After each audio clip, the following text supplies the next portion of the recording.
우리 역사의 실천과 발전 여섯 번째 통일신라와 발해의 생활 모습과 문화에 대해서 정리해 보도록 하겠습니다. 자, 오늘은 신라와 발해 사람들의 생활 모습에 대해서 정리해 볼 건데요. 먼저 신라 사람들의 생활 모습을 알아보도록 하겠습니다. 자, 신라는 삼국을 통일한 이후에 영토가 넓어집니다. 영토가 넓어졌다는 이야기는 인구도 늘어났다는 이야기고요. 그러다 보니까 당연히 경제력이 성장하고 많은 사람들이 풍족한 생활을 할 수 있게 됩니다. 또한 전쟁이 끝나자 사회가 안정되었고요. 또 전쟁터에 끌려갔던 남자들이 다 고향으로 돌아왔기 때문에 농사를 열심히 짓게 됩니다. 따라서 농업 생산물, 즉 농산물 생산량도 늘어나게 됩니다. 당시 귀족들의 생활 모습을 좀 보면요, 대부분 경주, 지금의 금성, 지금의 경주에서 살면서 토지를 대대로 물려받거나 또 많은 노비를 거느리면서 살았고요. 수추로 밥을 지어 먹으며 기와로 만든 지붕으로 지은 아주 큰 집에서 생활했습니다. 또 당과의 교류가 활발해지면서 귀족들이 중심이 되어서 당나라의 옷차림을 널리 유행했다라고 하는 기록들이 남아 있습니다. 또 당시 평민들의 생활 모습을 보면요, 대부분은 농사를 지으며 생활을 했고요.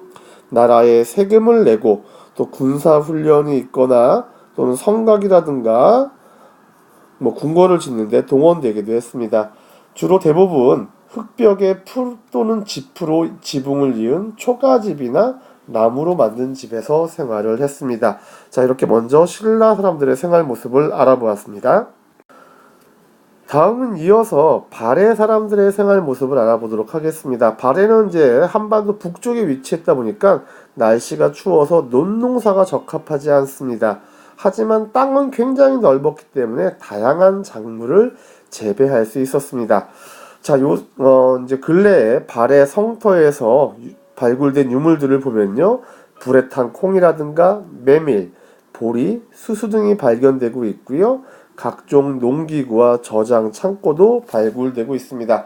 이걸 통해서 다양한 작물들을 재배했고 또 이렇게 쌀은 아니지만 농사는 아니지만 다양한 농사를 지었다는 것을 확인할 수 있습니다. 그래서 주로 잡곡과 해산물을 먹었고요. 가축을 길렀다고 합니다. 그리고 다양한 형태의 토기를 사용하였고 궁전은 굉장하게 화려하게 장식된 기와로 지붕을 이었다고 합니다. 귀족들의 옷차림은 고구려 당의 것과 비슷했다고 합니다. 특히 여자들은 머리에 비녀와 빗을 꽂아서 장식하던 것은 바로 이 고구려풍이라고 할 수 있겠습니다. 자, 신라, 발해 모두 불교 중심의 그런 종교 생활을 했는데요. 신라 사람들의 불교 생활을 보게 되면요, 통일 이후 불교가 더욱 발전합니다. 고구려, 백제, 신라 모두 불교를 국가에 공인된 종교로 받아들였었고요. 그 중에 신라가 고구려 백제를 통합해서 삼국 통일을 이루게 되죠. 그래서 신라 시대, 통일 신라 시대에도 이 불교가 더욱 번창하게 되는 거죠. 특히 원효와 의상이라고 하는 분이 당시에 불교가 평민에게까지 널리 보급되도록 이렇게 노력을 하셨고요. 특히 원효대사, 여러분 많이 들어봤을 거예요. 나무아미타불 관세음보살이라고 하는 그런 불교의 구절이 있는데, 이 원효대사 같은 경우에는 이 구절만 외워도 굳이 불교 절에 가지 않거나 또는 어떤 시주를 하지 않아도 극락에 갈 수 있다라고 하면서 평민들에게 널리 불교를 보급합니다. 바로 무예가를 지어서 불교를 널리 전파한 거죠. 다음은 발해 사람들의 불교 생활을 보면요, 발해도요 불교가 굉장히 중시되었었고요. 지금도 불상, 석등, 영권무늬 기와 등과 이 불교와 관련된 많은 문화유산이 발굴되고 있습니다. 자, 이제 마지막으로 신라와 발해의 문화의 특징에 대해서 한번 알아볼 텐데요. 신라 문화의 특징, 자, 이제 통일신라의 문화의 특징이라고 할 수 있겠죠. 불교 문화가 발전해서 불상, 탑, 범종 등이 굉장히 많이 만들어져 있었고요. 특히 삼국을 통일했기 때문에 고구려 백제의 그런 훌륭한 문화 유산의 좋은 부분들을 받아들여서 통일신라 스타일의 새로운 문화를 발전시킵니다. 대표적인 통일신라 문화재로는요, 경주에 있는 불국사 석굴암, 그 다음에 다보탑, 그 다음에 석가탑이라고 불리는 불국사 3층 석탑, 그 다음에 에밀레종이라고 불리는 성덕대왕 신종, 그리고 무구정강 대다란이경 같은 수많은 문화유산들이 지금까지 전해지고 있습니다. 자, 경주 불국사의 모습이고요. 경주 석굴암의 모습입니다. 그리고 불국사에 있는 다보탑과 우리가 석가탑이라고 부르는 불국사 3층 석탑의 모습이 되겠습니다. 발해 문화의 특징은요, 발해의 도읍지였던 상경에 남아있는 석등, 돌우무, 돌우물, 성터 등을 통해서 알 수 있는데, 발해는 고구려 문화를 바탕으로 당 문화, 그 다음 말갈 문화를 받아들여서 또 발해 스타일, 발해만의 독자적인 문화를 이루었다는 것으로 이해하면 될 것 같습니다.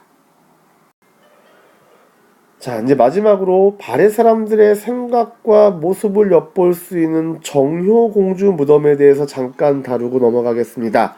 자, 정효공주 무덤은요, 발해 사람들의 생활 모습을 알 수 있는 아주 중요한 유적입니다. 이유는 무덤 안에 묘비가 남아 있는데 그 비에 쓰인 글을 통해서 당시 사람들의 생각을 알 수 있었거든요. 또 이 무덤 안에는 이 고구려 같은 경우에도 무덤 안에 벽화를 많이 그렸는데 발해도 고구려를 계승했기 때문에 무덤 안에 벽화를 많이 그렸습니다. 이 벽화를 통해서 당시 사람들의 모습과 옷차림을 알 수 있었던 거죠. 자, 핵심 개념 확인 문제 알아보도록 하겠습니다.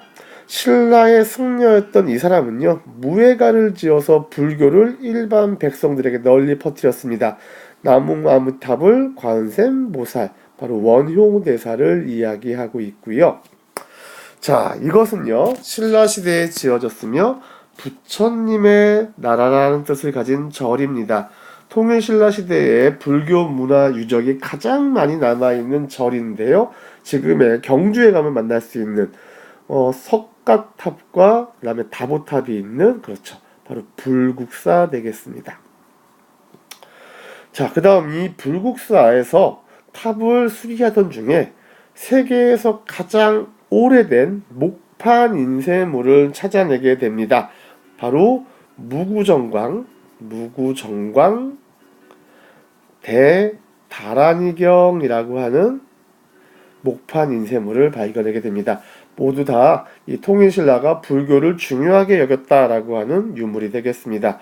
자, 발해의 문화는 바로 이 나라의 문화를 계승했다. 지금 위에서 잠깐 이야기했던 정효공주 무덤을 얘기하면서 벽화라든가 생활상을 통해서, 그렇죠, 바로 발해는 고구려의 문화를 계승했다라는 것으로 이해하면 통일신라와 발해의 생활 모습과 문화 부분에 대한 정리를 마칠 수 있을 것 같습니다. 모두 수고하셨습니다.